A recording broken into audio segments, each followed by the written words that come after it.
Coach, a long debrief courtside post-game. What can you share with us about that performance tonight? Firstly, congratulations to Jacob and the Hawks. I know they've been fighting hard to go ahead and get wins, and they were sitting here waiting for us. Got their team back together and got a full squad and made good pickups in Fraser, and I thought the energy that they played with, the commitment, the physicality, Froling was exceptional. Have 16 in the first quarter, 30 for the game, whatever he ended up with, but again, the things that we thought we would have the ability to take away, we didn't do a good enough job, and the delivery of passes to him was exceptional. And again, I thought there was an area that we should have been so much better in the ball screen, and but he also made some, had made 2 threes in that little patch there. I think he's probably made 2 threes in the first half of the year, and so, but good on him. He's capable of doing those things, and we gave him confidence with giving him some easy ones early on. We're a team right now that just fluctuates. We have patches where I think we're pretty good, but any time we get back or made our little fight backs, good job start of the third, the way we come out of the locker room, and there was a commitment there, and but we get close, and then it's either a defensive error or a turnover or a missed box out or just one of these effort play, things that you have to do, a commitment to over the 24 seconds of the shot clock. And I thought, we just didn't finish plays there for a while, and 12 offensive boards for them, but it turns into 18 points. They just capitalised on the errors that we made, and I thought they made a great commitment to really push the ball down the floor, and we're talking about just trying to slow their pace down a little bit, and they created early advantages that got them up to that 53 points at half time. So we're searching a little bit right now with this group to get the positives to go get a win. Did you struggle to rationale how you keep the Phoenix to 32% shooting on the weekend, and tonight the lowest scoring team in the league drops them at nearly 55%, including 53 points in the first half? Is that inconsistency you're talking about, that defensive element right there?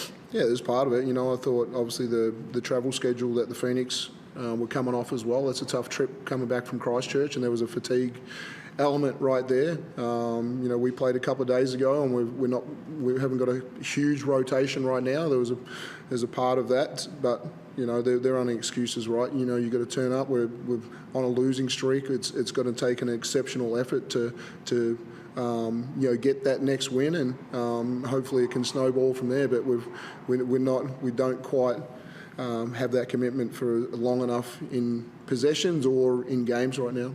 4 games in 8 days coming up, I think. Is that your season right there? That key period is going to decide at the end of it what your chances are, really. Yeah, absolutely. We got, what are we up to, 10 losses right now, and you can't split this kind of next 8 games. We've got to get a run on, and absolutely, I agree with you to say, it's going to be, you get to 14 losses and you're in trouble. So, one game at a time. Just not your lot tonight, but what will you take from this to these? Because as you mentioned, there's 4 games for you. That's going to be a struggle, especially with this schedule. Yeah, it's there's some things that we said we wanted to be better at for this second half of the season, and so we take the small wins in that we hadn't been a really poor offensive rebounding team, and tonight I thought there was a real commitment. I thought David Aquera was exceptional, just giving us extra possessions, and that resulted in CG getting a wide open shot from their commitment. And I thought as a group we celebrated that. That's just something that we wanted to be better at. We only turn it over 10 times tonight, where we've been having 18 and more turnovers. So we got shots, but I just didn't think that obviously, and we got to the foul line. We hadn't got to the foul line recently either. But again, you got to convert, and we didn't convert in that area. I thought the 3-point looks, the number that we shot tonight, great. That's how many. It's about how many we want to shoot. Were they all great ones? Were they were we capable of making 13, 14 threes tonight? Absolutely, but we didn't. You take on the Hawks on Sunday week again. Is there something you're going to tell your boys out of this game for that game? Yeah, Frolling's the first one we probably talk about, right? He was exceptional. He was the guy that got him the lead. So how do we take care of that area better? Our defense is tough, as in it's hard to play the style of defense that we ask, climbing into bodies, trying to be physical with them, and it's hard, and right now, we're not quite stepping up to the challenge of how we want to play defence the right way, and we're still allowing, some things that are too easy for our opponents. We do it for little periods, but the commitment to be on the body and to really, force people to an area is a challenge, and it has to be better. Rajan, 27 points, and defensively you keep Tyler Harvey at 15 points, Peyton Sieb at 5 points. Where's your game at, do you think, as you head into this really important run of games? Just to keep playing consistent, do what we need to do to win games, do what Coach asked me to do, and go from there.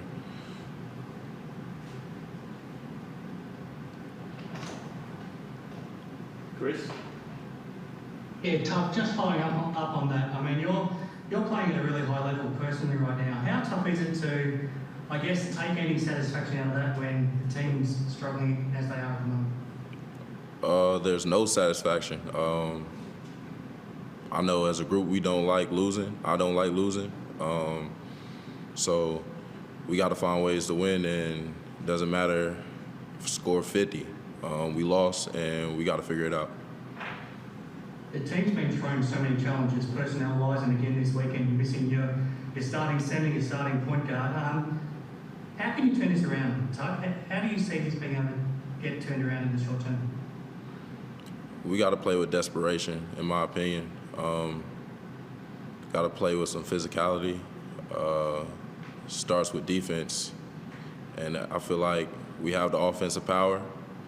But yeah, it's just dialing in on the defensive side. I think that's how we get it done.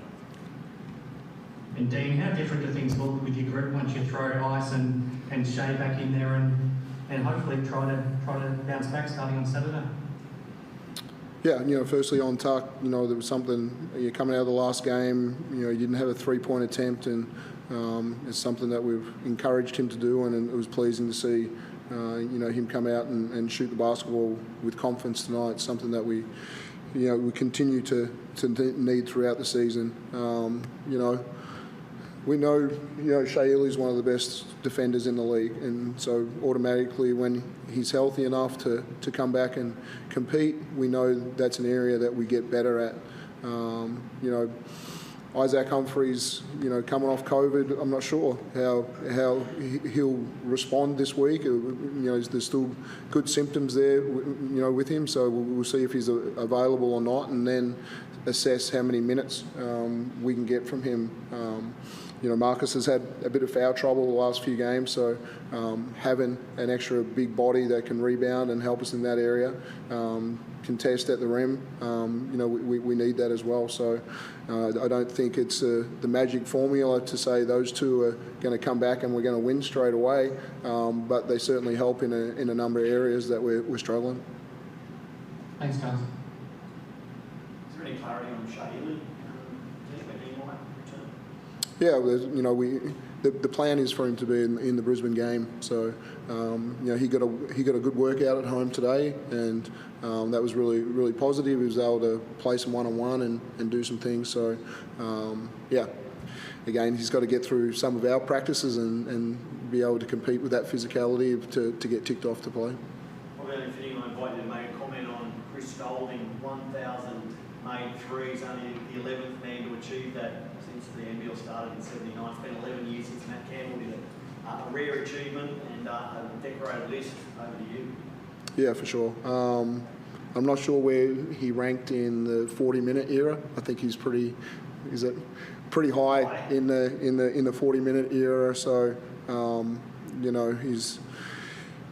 he's up there with Andrew Gaze, Leonard Copeland, Shane Hill. I'm sure Brett Maher's in that list, but there's some absolutely amazing players, both in the NBL but internationally for Australia that have had absolutely exceptional careers. And seeing Chris, as these guys do, work every day at his craft, and the degree of difficulty that he makes his own workouts, and the perfection that he demands from himself to walk out of the gym and feel happy on a day-to-day basis, he absolutely deserves to be in that list, and be an incredible captain and an unbelievable guy to coach. Yeah, definitely. Just quickly, it's pretty clearly first in 40-minute era, Dan. There you go.